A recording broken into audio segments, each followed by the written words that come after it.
Pokémon le film, Le pouvoir est en toi, et le deuxième film Pokémon. On y suit encore une fois Sacha et ses amis qui débarquent sur l'île Chamouti où une légende impliquant Elector, Sulfura et Articodin nous raconte qu'ils sont gardiens de l'équilibre du monde et que si désordre devait arriver, l'élu accompagné d'un gardien rétablirait l'état du monde. Donc voilà, si vous n'avez pas vu le film, je vous invite à quitter la vidéo et allez, c'est parti. Le film est cool, là où le premier avait une ambiance un peu plus tendue, là on est vraiment dans quelque chose de plus apaisé.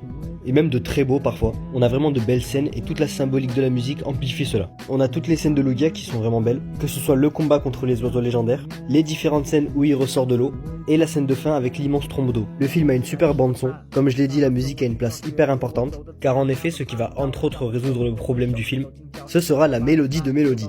Et ben heureusement qu'elle est musicienne, hein. Parce qu'une mélodie comptable à la poste ça aurait pas eu le même effet.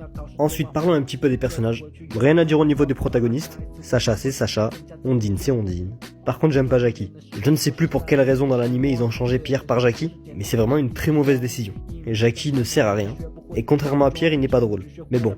Ensuite on a l'antagoniste, Gélardan, un collectionneur de Pokémon. Il est cool, le seul souci c'est qu'il fait rien du film. Il capture les légendaires avec des sortes de cerceaux, mais c'est tout. Une phase de combat avant la capture des légendaires aurait pu être intéressant, mais bon, c'est dommage.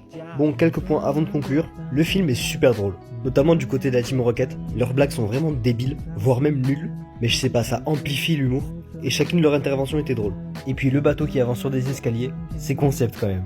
Et aussi, ça aurait été super cool que les légendaires parlent. On a bien Lugia qui parle un peu, mais que ce soit Elector, Articodin ou Sulfura, bah de leur côté y a rien. Et vu qu'ils sont doués d'intelligence, on les voit bien essayer de détruire le vaisseau de Gélardan après avoir été libérés. Et même Yaouz qui fait la traduction d'Elector à un moment, bah ça aurait été mieux je pense de les voir parler. Ça aurait été plus agréable que les entendre crier tout le long du film.